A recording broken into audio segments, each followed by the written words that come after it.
ایک گنہگار گناہ کر رہا تھا تو قریب سے ایک نیک آدمی گزرا تو یہ گنہگار بہت ہی شرمندہ ہوا کہ اتنے بڑے بزرگ نے مجھے گناہ کرتے دیکھ لیا ہے، بہت ہی شرمندہ ہوا۔ یہ دیکھ کر اللہ والے نے کہا، او نادان، میں نے تجھے گناہ کرتے صرف ایک مرتبہ دیکھا ہے اور تو مجھ سے اتنا شرما رہا ہے، اتنی شرم کر رہا ہے۔ او نادان، تو اس رب سے شرم کیوں نہیں کرتا جو ہر وقت تجھے دیکھ رہا ہے؟ بلی کی یہ خوبی ہوتی ہے کہ وہ پخانہ کرنے کے لیے پاک جگہ تلاش کرتی ہے اور پھر اس پہ مٹی بھی ڈال دیتی، کیونکہ وہ یہ پسند نہیں کرتی کہ کوئی بھی اس کی غلاظت دیکھے۔ اے انسان، تو کیسے برداشت کر لیتا ہے کہ تیرے گناہوں کی غلاظت پہ کسی کی نظر پڑے؟ تجھے بھی چاہیے کہ اس غلاظت پہ توبہ کا پردہ ڈال۔ تو دیکھتا نہیں ہے جب بھاگا ہوا غلام واپس آ جاتا ہے اپنے مالک کی طرف تو مہربان آقا اسے قید کرنے کی ضرورت محسوس نہیں کرتا۔ اسی طرح اگر تو بھی توبہ کر کے اللہ کی بارگاہ میں آ جائے تو تیرا بھی کام بن جائے گا۔ آج عمل کا حساب کر لے، کل جب اعمال نامہ کھول دیا جائے گا تو پھر معافی نہیں ملے گی۔ جس نے گناہ کے بعد توبہ کر لی گویا اس نے گناہ کیا ہی نہیں۔ اے نوجوان، آج گناہوں سے ڈر تاکہ قیامت کے دن تجھے کسی کا ڈر نہ ہو۔ اور تجھے پتہ نہیں ہے اپنے رب سے صلح کرنے والا، تعلق برقرار رکھنے والا شخص محشر کے بازار میں ذلیل نہیں ہوگا، رسوا نہیں ہوگا۔ اگر تو عقل مند ہے تو رات کو کیے ہوئے گناہوں کی رات کو ہی معافی مانگ کے سو۔ وہ ایسا کریم ہے، ایسا رحیم ہے کہ ہر وقت بخشش کے دروازے کھول کر ہی رکھتا ہے۔ جس نے تجھے پیدا کیا، بھلا یہ کیسے ہو سکتا ہے کہ تو گرے وہ سنبھال نہ لے؟ اگر تو اللہ کا خاص بندہ بننا چاہتا ہے تو پھر گناہ کرتے ہوئے تجھے شرم آنی چاہیے۔ اے نوجوان، جا اس کی بارگاہ میں حسرت اور افسوس کے آنسو بہا، اس کی بارگاہ میں معافی کی نیت سے جو بھی آیا ہے خالی ہاتھ واپس نہیں گیا، اس کے گناہ آنسوؤں سے ہی دھو دیے گئے ہیں۔ میرا اللہ فرماتا ہے، او میرے بندے، میرے دروازے پر اگر فرعون آ جاتا میں تو اس کو بھی بخشنے کے لیے تیار تھا، تو ویسے ہی میرا اپنا ہے، تیرا میرا تو ذاتی تعلق ہے اس لیے کہ تو میرے حبیب کا امتی ہے۔ اے بندے،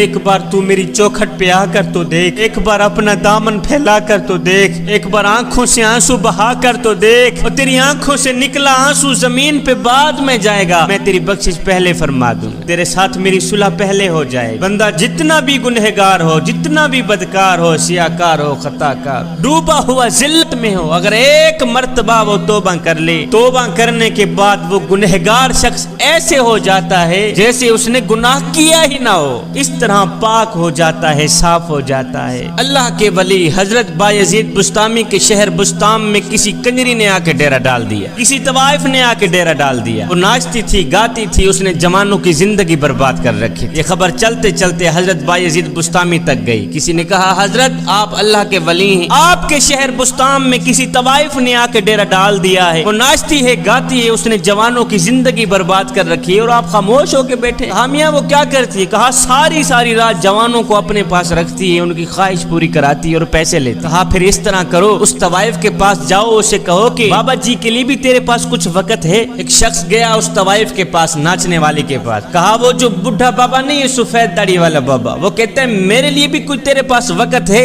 اس عورت نے کہا یہ تو ہے ہی بڈھا بابا، یہ کرے گا ہی کیا میرا؟ اس طوائف نے کہا میں 1 لاکھ لوں گی، رات کو بڈھے کو بھیج دینا میرے۔ حضرت بایزید بسطامی نے جب سنا تو کہا میں 2 لاکھ دوں گا، پر شرط یہ ہے جیسے میں کروں گا ویسے ہی کرنا پڑے گا۔ میں 2 لاکھ دینے کے لیے تیار، شرط یہ ہے جیسے میں کہوں گا ویسے ہی کرنا پڑے گا۔ اے بات طے ہو گئی، سودا طے ہو گئی۔ حضرت بایزید بسطامی جا رہے ہیں کنجری کے محل کی طرف، طوائف کے محل کی طرف۔ زمانہ دیکھنے والا ہے، کوئی تو رو رو کے کہہ رہا تھا یا اللہ، ایک ہی تو سورج ہے ہمارا، اگر یہ بھی غروب ہو گیا تو ہم روشنی کہاں سے لیں گے؟ خیر، حضرت بایزید بسطامی اس کنجری کے کمرے کے اندر داخل ہوئے، طوائف کے کمرے کے اندر داخل ہوئے۔ جب داخل ہوئے تو طوائف بن سمر کر حضرت بایزید بسطامی کے سامنے پیش ہوئی۔ جب آپ نے اس طوائف کو دیکھا آپ نے کہا مائی میں دوسرے گاہکوں کی طرح نہیں ہوں، پہلے جا کے غسل کر کے۔ اس نے کہا تو کس طرح کا گاہک ہے؟